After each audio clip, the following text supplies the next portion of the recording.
ಇವತ್ತಿನ ಅದ್ಭುತ ವಿಡಿಯೋಗೆ ನಿಮ್ಮೆಲ್ಲರಿಗೂ ಆತ್ಮೀಯ ಸ್ವಾಗತ. ಫ್ರೆಂಡ್ಸ್, ಇತ್ತೀಚಿನ ದಿನಗಳಲ್ಲಿ ಪತಿ ಪತ್ನಿಯರ ನಡುವಿನ ಸಂಬಂಧಗಳು ಮತ್ತು ನಂಬಿಕೆಗಳು ಮಣ್ಣು ಪಾಲಾಗುತ್ತಿವೆ. ಅನೈತಿಕ ಸಂಬಂಧಗಳಿಗಾಗಿ ಅಥವಾ ಸ್ವಾರ್ಥಕ್ಕಾಗಿ ಏನು ಮಾಡಲು ಕೂಡ ಹಿಂದೆ ಮುಂದೆ ನೋಡುತ್ತಿಲ್ಲ. ಫ್ರೆಂಡ್ಸ್, ಈಗ ಅಂತಹದ್ದೇ ಒಂದು ಆಘಾತಕಾರಿ ಘಟನೆ ಉತ್ತರ ಪ್ರದೇಶದ ಮೀರತ್ ನಲ್ಲಿ ನಡೆದಿದೆ. ಫ್ರೆಂಡ್ಸ್, ಇನ್ನು ಈ ಸ್ಟೋರಿ ಏನು ಅಂತ ನೋಡೋದಾದ್ರೆ, ಉತ್ತರ ಪ್ರದೇಶದ ಕಾರ್ಕೋಡ ಎಂಬ ಹಳ್ಳಿಯ ಸುಶೀಲ ಮತ್ತು ಮಹೇಂದ್ರ ದಂಪತಿಗಳು ಮತ್ತು ಅವರ ಮಗಳು ಪೂನಂ ಜೊತೆ ಸೇರಿಕೊಂಡು ಕೃಷಿ ಮಾಡುತ್ತಾ ಸಂಸಾರ ಸಾಗಿಸುತ್ತಿದ್ದರು. ಈ ದಂಪತಿಗಳಿಗೆ 3 ಹೆಣ್ಣು ಮಕ್ಕಳು. ಪೂನಂ ಓದಿನಲ್ಲಿ ತುಂಬಾ ಚುರುಕಾಗಿದ್ದು ಆಕೆ ನರ್ಸ್ ಆಗಬೇಕೆಂದು ದೊಡ್ಡ ಕನಸನ್ನು ಕಂಡಿದ್ದಳು. ಇದು ಹೀಗಿರುವಾಗ ಪೂನಂ ಕಾಲೇಜ್ಗೆ ಹೋಗುವ ದಾರಿಯಲ್ಲಿ ಮೀರತ್ನ ಪ್ರೈವೇಟ್ ಕಂಪನಿಯಲ್ಲಿ ಅಕೌಂಟೆಂಟ್ ಆಗಿ ಕೆಲಸ ಮಾಡುತ್ತಿದ್ದ ವಿನೋದನ ಪರಿಚಯವಾಯಿತು. ಈ ಪರಿಚಯ ಸ್ನೇಹವಾಗಿ ನಂತರ ನಿಧಾನವಾಗಿ ಪ್ರೀತಿಯಾಗಿ ಬದಲಾಯಿತು. ವಿನೋದ್ ನೋಡಲು ಸುಂದರವಾಗಿದ್ದ ಮತ್ತು ಕೆಲಸದಲ್ಲಿದ್ದ ಕಾರಣ ಪೂನಂ ಕೂಡ ಅವನನ್ನು ಇಷ್ಟಪಟ್ಟಳು. ಹೀಗೆ ಇವರಿಬ್ಬರ ಮಧ್ಯೆ ಸುಮಾರು ದಿನಗಳವರೆಗೆ ಪ್ರೀತಿಯ ಪಾಠ ಸಾಗುತ್ತಲೇ ಇತ್ತು. ಪೂನಂ ತನ್ನ ನರ್ಸಿಂಗ್ ಓದು ಮುಗಿದ ನಂತರ ಮದುವೆ ಆಗೋಣ ಎಂದು ಹೇಳಿರುತ್ತಾಳೆ. ಆದರೆ ವಿನೋದ್ ಮದುವೆಯ ನಂತರವೂ ನೀನು ಓದಬಹುದು, ನಾನು ನಿನಗೆ ಅಡ್ಡಿಪಡಿಸುವುದಿಲ್ಲ ಎಂದು ನಂಬಿಸಿದನು. ಹೀಗೆ ಮನೆಯವರ ವಿರೋಧದ ನಡುವೆಯೂ ಅವರಿಬ್ಬರು ದೇವಸ್ಥಾನದಲ್ಲಿ ಮದುವೆಯಾಗಿ ಮೀರತ್ ನಲ್ಲಿ ಸಂಸಾರ ಹೂಡಿದರು. ಮದುವೆಯಾದ ಕೆಲವೇ ದಿನಗಳಲ್ಲಿ ವಿನೋದನ ಅಸಲಿ ರೂಪ ಹೊರಬರತೊಡಗಿತು. ಅವನು ಸ್ವಲ್ಪ ಜಿಪುಣ ಮತ್ತು ಸ್ವಾರ್ಥಿಯಾಗಿದ್ದ. ಪೂನಂ ಕಾಲೇಜ್ಗೆ ಹೋಗುವುದು ಅಥವಾ ಕೆಲಸಕ್ಕೆ ಹೋಗುವುದು ಅವನಿಗೆ ಇಷ್ಟವಿರಲಿಲ್ಲ. ಅವಳು ಮನೆಯಲ್ಲಿ ಇರಬೇಕೆಂದು ಪ್ಲಾನ್ ಮಾಡಿ ಅವಳು ಓದಬಾರದೆಂಬ ಉದ್ದೇಶದಿಂದ ಪೂನಂ ಗರ್ಭಿಣಿಯಾಗುವಂತೆ ಮಾಡಿದನು. ತಮ್ಮ ಕುಟುಂಬಗಳನ್ನು ಎದುರು ಹಾಕಿಕೊಂಡು ಮದುವೆ ಆಗಿದ್ದ ಪೂನಂ ಮತ್ತು ವಿನೋದ್ ಮತ್ತೆ ತಮ್ಮ ಕುಟುಂಬಗಳ ಜೊತೆ ಸಂತೋಷವಾಗಿ ಬದುಕಬೇಕೆಂದು ಆಸೆಯನ್ನು ಹೊಂದಿರುತ್ತಾರೆ. ಅದಕ್ಕಾಗಿ ನಮಗೆ ಮಕ್ಕಳಾದರೆ ಮತ್ತೆ ನಮ್ಮ ಕುಟುಂಬದವರು ನಮ್ಮ ಜೊತೆ ಒಂದಾಗುತ್ತಾರೆ ಎಂದು ಅಂದುಕೊಂಡು ನೀನು ಕೆಲಸಕ್ಕೆ ಹೋಗುವುದು ಬೇಡ, ಮನೆಯಲ್ಲಿ ಇರು ಎಂದು ಪೂನಂಗೆ ಸಲಹೆ ನೀಡುತ್ತಾನೆ. ಆಗ ಪೂನಂಗೆ ಬೇರೆ ದಾರಿ ಇಲ್ಲದೆ ಓದನ್ನು ಅರ್ಧಕ್ಕೆ ನಿಲ್ಲಿಸಿ ಮನೆಯಲ್ಲಿ ಇರಲು ನಿರ್ಧಾರ ಮಾಡುತ್ತಾಳೆ. ಆ ನಂತರ ವಿನೋದ್ ಒಂದು ಕಂಪನಿಯಲ್ಲಿ ಅಕೌಂಟೆಂಟ್ ಆಗಿ ಕೆಲಸ ಮಾಡುತ್ತಾ ಅಲ್ಲಿ ಅವನು ತನ್ನ ಬಾಸ್ಗೆ ತಿಳಿಯದಂತೆ ಸಣ್ಣ ಪುಟ್ಟ ಹಣವನ್ನು ಗುಟ್ಟಾಗಿ ಎತ್ತಿಡುತ್ತಿದ್ದನು. ಹೀಗೆ ಹಣ ಸೇರಿಸಿ ಒಂದು ಸ್ವಂತ ಪ್ಲಾಟ್ ಖರೀದಿಸಬೇಕೆಂಬುದು ಅವನ ಆಸೆಯಾಗಿತ್ತು. ಈ ನಡುವೆ ಪೂನಂ ಒಂದು ಗಂಡು ಮಗುವಿಗೆ ಜನ್ಮ ನೀಡಿದಳು. ಆದರೆ ವಿಧಿಯಾಟ ಬೇರೆಯೇ ಇತ್ತು. 5 ತಿಂಗಳ ಮಗುವಿಗೆ ತೀವ್ರ ಅನಾರೋಗ್ಯ ಕಾಡಿ ಚಿಕಿತ್ಸೆ ಫಲಕಾರಿಯಾಗದೆ ಮಗು ಮರಣ ಹೊಂದಿತು. ಈ ಘಟನೆಯಿಂದ ಪೂನಂ ತೀವ್ರ ಖಿನ್ನತೆಗೆ ಒಳಗಾದಳು. ಸ್ವಲ್ಪ ದಿನಗಳ ನಂತರ ಅವಳನ್ನು ಸಮಾಧಾನ ಪಡಿಸಿದ ವಿನೋದ್ ಮತ್ತೆ ಸಂಸಾರದಲ್ಲಿ ಗಮನ ಹರಿಸಿದನು. ಅದೇ ಸಮಯದಲ್ಲಿ ವಿನೋದ ತಂದೆ ತಾಯಿ ಅವನೊಂದಿಗೆ ಮಾತನಾಡಲು ಶುರು ಮಾಡಿದರು. ಅಕ್ಕಂದಿರ ಮದುವೆಗೆ ಹಣ ಬೇಕೆಂದು ಕೇಳಿದರು. ತನಗಾಗಿ ಸ್ವಂತ ಫ್ಲಾಟ್ ಕನಸಿಗಾಗಿ ಕೂಡಿಟ್ಟಿದ್ದ ಹಣವನ್ನು ಮತ್ತು ಆಫೀಸ್ ಖಾತೆಯಿಂದ ಲಪಟಾಯಿಸಿದ್ದ ಹಣವನ್ನು ಸೇರಿಸಿ ಅಕ್ಕಂದಿರ ಮದುವೆ ಮಾಡಿದನು. ಅಷ್ಟೇ ಅಲ್ಲದೆ ಒಂದು ಹೊಸ ಫ್ಲಾಟ್ ಕೂಡ ಖರೀದಿಸಿ ಅಲ್ಲಿಗೆ ಶಿಫ್ಟ್ ಆದನು. ಎಷ್ಟೋ ಸಂತೋಷದಿಂದ ಜೀವನ ಸಾಗಿಸುತ್ತಿದ್ದ ವಿನೋದ್ ಇನ್ನು ಮುಂದೆ ತನ್ನ ಜೀವನ ತುಂಬಾ ಸುಖಮಯವಾಗಿರುತ್ತದೆ ಎಂದು ಅವನು ಭಾವಿಸಿದ್ದನು. ಆದರೆ ಕತೆ ಬೇರೆಯೇ ತಿರುವು ಪಡೆದುಕೊಂಡಿತು. ಕಂಪನಿಯ ಮಾಲೀಕರಿಗೆ ಹೃದಯಘಾತವಾದ ಕಾರಣ ಅವರ ಅಳಿಯ ಅರುಣ್ ವ್ಯವಹಾರದ ಜವಾಬ್ದಾರಿಯನ್ನು ವಹಿಸಿಕೊಂಡನು. ಅರುಣ್ ಅಕೌಂಟ್ ಪುಸ್ತಕಗಳನ್ನು ಪರಿಶೀಲಿಸಿದಾಗ ಸುಮಾರು 60 ಲಕ್ಷ ರೂಪಾಯಿ ವ್ಯತ್ಯಾಸ ಕಂಡು ಬಂದಿತು.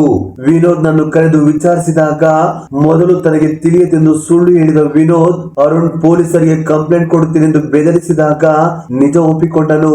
ಹೇಗಾದ್ರೂ ಮಾಡಿ 60 ಲಕ್ಷ ಹಣವನ್ನು ವಾಪಸ್ ಕೊಡಬೇಕು, ಇಲ್ಲದಿದ್ದರೆ ಜೀವನ ಪರ್ಯಂತ ಜೈಲಿನಲ್ಲಿ ಇರಬೇಕಾಗುತ್ತದೆ ಎಂದು ಅರುಣ್ ಎಚ್ಚರಿಕೆ ನೀಡಿದನು.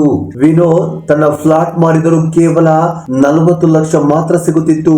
ಉಳಿದ 20 ಲಕ್ಷಕ್ಕಾಗಿ ಏನು ಮಾಡಬೇಕೆಂದು ತಿಳಿಯದೆ ಚಿಂತಿತನಾದನು. ಕೊನೆಗೆ ಹಣ ಹೊಂದಿಸಲು ಸಾಧ್ಯವಾಗದೆ ಭಯ ಮತ್ತು ಆತಂಕದಿಂದ ವಿನೋದ್ಗೆ ಜ್ವರ ಬಂದಿತು. ಇದರಿಂದ 3 ದಿನ ಆಫೀಸ್ಗೆ ಹೋಗಲಿಲ್ಲ. ಆಗ MD ಅರುಣ್ ನೇರವಾಗಿ ವಿನೋದ್ ಮನೆಗೆ ಬಂದನು. ಅರುಣ್ ನನ್ನು ಮನೆಯಲ್ಲಿ ಕಂಡು ವಿನೋದ್ ಗಾಬರಿಯಾದನು. ಕೂಡಲೇ ತನ್ನ ಪತ್ನಿ ಪೂನಂಳನ್ನು ಕರೆದು ಕಾಫಿ ತರಲು ಹೇಳಿದನು.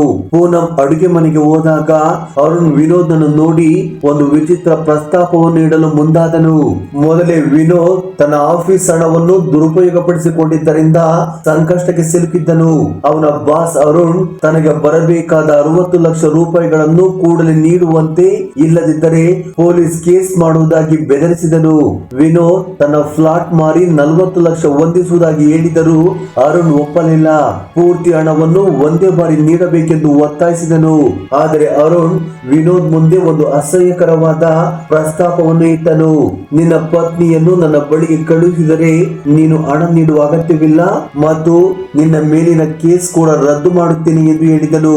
ಇದನ್ನು ಕೇಳಿದ ವಿನೋದ್ ಮೊದಲು ಶಾಕ್ ಆದರೂ ಜೈಲಿಗೆ ಹೋಗುವ ಭಯದಿಂದ ಆ ನೀಚ ಕೆಲಸಕ್ಕೆ ಒಪ್ಪಿಕೊಂಡನು. ಆ ನಂತರ ವಿನೋದ್ ಮನೆಗೆ ಬಂದು ತನ್ನ ಪತ್ನಿ ಪೂನಂ ಕಾಲಿಗೆ ಬಿದ್ದು ವಿಷಯ ತಿಳಿಸಿದನು. ನನ್ನ ಜೀವನ ಈಗ ನಿನ್ನ ಕೈಯಲ್ಲಿದೆ.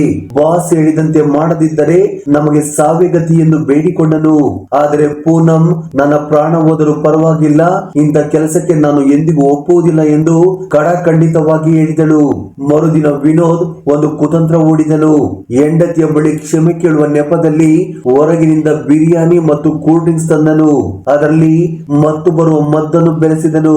ಅದನ್ನು ಸೇವಿಸಿದ ಪೂನಂ ಪ್ರಜ್ಞೆ ತಪ್ಪಿದಳು. ಅದೇ ಸಮಯದಲ್ಲಿ ಬಾಸ್ ಅರುಣ್ ಮನೆಗೆ ಬಂದು ಆಕೆ ಮೇಲೆ ದೌರ್ಜನ್ಯ ಎಸಗಿದನು. ಆ ಸಮಯದಲ್ಲಿ ಪತಿ ವಿನೋದ್ ಹೊರಗಡೆ ಕಾವಲು ಕಾಯುತ್ತಾ ನಿಂತಿದ್ದನು. ಮರುದಿನ ಎಚ್ಚರಗೊಂಡ ಪೂನಂಗೆ ಮೈಕೈ ನೋವಿದ್ದರೂ ಅದು ಅನಾರೋಗ್ಯದಿಂದಿರಬಹುದು ಎಂದು ಸುಮ್ಮನಾದಳು. ಆದರೆ ಒಮ್ಮೆ ರುಚಿ ನೋಡಿದ ಬೆಕ್ಕು ಮತ್ತೆ ಮತ್ತೆ ಹಾಲು ಕುಡಿಯಲು ಬಯಸುತ್ತಿರುವಂತೆ ಅರುಣ್ಗೆ ಪೂನಂ ಮೇಲಿನ ಕಾಮದ ಆಸೆ ಹೆಚ್ಚಾಗುತ್ತಾ ಹೋಯಿತು. ಪದೇ ಪದೇ ಪೂನಂನನ್ನು ಬಯಸತೊಡಗಿದನು. ಜೊತೆಗೆ ನಾನು ಈ ಸಾರಿ ಪೂನಂ ಬಳಿಗೆ ಬಂದಾಗ ಆಕೆ ಎಚ್ಚರದಿಂದಿರಬೇಕು ಎಂದು ಆಜ್ಞೆ ಮಾಡಿದನು. ಆಗ ವಿನೋದ್ಗೆ ಬೇರೆ ದಾರಿ ಇಲ್ಲದೆ ಪೂನಂ ಬಳಿ ಹೋಗಿ ಮತ್ತೆ ಒತ್ತಾಯ ಮಾಡಿದನು. ಅವಳು ಒಪ್ಪದಿದ್ದಾಗ ಹಿಂದಿನ ರಾತ್ರಿ ನಡೆದ ಘಟನೆಯನ್ನು ತಾನು ರಹಸ್ಯವಾಗಿ ಚಿತ್ರೀಕರಿಸಿದ ವಿಡಿಯೋವನ್ನು ತೋರಿಸಿ ಬ್ಲಾಕ್ ಮೇಲ್ ಮಾಡೋದಕ್ಕೆ ಶುರು ಮಾಡುತ್ತಾನೆ. ಆಗ ಆ ವಿಡಿಯೋವನ್ನು ನೋಡಿದ ಪೂನಂ ತನ್ನ ಗಂಡನ ಮೋಸವನ್ನು ಕಂಡು ಒಂದೇ ಸಾರಿಗೆ ಶಾಕ್ ಆಗಿ ಹೋಗುತ್ತಾಳೆ. ತನ್ನ ಪತಿಯೇ ತನ್ನನ್ನು ಪರಪುರುಷನಿಗೆ ಮಾರಿ ಅದನ್ನು ವಿಡಿಯೋ ಮಾಡಿದ್ದಾನೆ ಎಂದು ತಿಳಿದ ಪೂನಂಗೆ ಭೂಮಿ ಕುಸಿದಂತಾಯಿತು. ಮೊದಲೇ ಮಗುವನ್ನು ಕಳೆದುಕೊಂಡು ಮಾನಸಿಕವಾಗಿ ಕುಗ್ಗಿದ್ದ ಪೂನಂಗೆ ಈ ದ್ರೋಹವನ್ನು ಸಹಿಸಲು ಸಾಧ್ಯವಾಗಲಿಲ್ಲ. ಆಗ ಆಕ್ರೋಶಗೊಂಡ ಪೂನಂ ಅಡುಗೆ ಮನೆಗೆ ಓಡಿ ಹೋಗಿ ಚಾಕುವಿನಿಂದ ತನ್ನ ಪತಿ ವಿನೋದ್ ನನ್ನು ಕೊಲೆ ಮಾಡಿದಳು. ನಂತರ ತಾನೇ ಪೊಲೀಸರಿಗೆ ಕಾಲ್ ಮಾಡಿ ಶರಣಾದಳು. ಈಗ ಈ ಪ್ರಕರಣವು ಕೋರ್ಟ್ ನಲ್ಲಿದೆ. ಫ್ರೆಂಡ್ಸ್, ಈ ಸ್ಟೋರಿಯಲ್ಲಿ ಯಾರದು ತಪ್ಪು? ಹಣಕ್ಕಾಗಿ ಹೆಂಡತಿಯನ್ನೇ ಮಾರಿದ ಪತಿಯದ್ದೇ ಅಥವಾ ಅಧಿಕಾರ ಮತ್ತು ಹಣದ ಬಲದಿಂದ ಒಬ್ಬ ಹೆಣ್ಣಿನ ಜೀವನ ಹಾಳು ಮಾಡಿದ ಬಾಸ್ ಅರುಣ್ನದ್ದೇ? ನಿಮ್ಮ ಅನಿಸಿಕೆ ಮತ್ತು ಅಭಿಪ್ರಾಯಗಳನ್ನು ಕಮೆಂಟ್ ಬಾಕ್ಸ್ ಅಲ್ಲಿ ಕಮೆಂಟ್ ಮಾಡಿ. ಹಾಗೆ ಈ ವಿಡಿಯೋ ನಿಮಗೆ ಇಷ್ಟವಾಗಿದ್ದರೆ ದಯವಿಟ್ಟು ಲೈಕ್ ನೀಡಿ, ನಮ್ಮ ಚಾನಲ್ ಅನ್ನು ಸಬ್ಸ್ಕ್ರೈಬ್ ಮಾಡಿಕೊಳ್ಳುವುದರ ಮೂಲಕ ಇನ್ನೂ ಹೆಚ್ಚಿನ ವಿಡಿಯೋ ಮಾಡಲು ಪ್ರೋತ್ಸಾಹಿಸಿ. ಧನ್ಯವಾದಗಳು.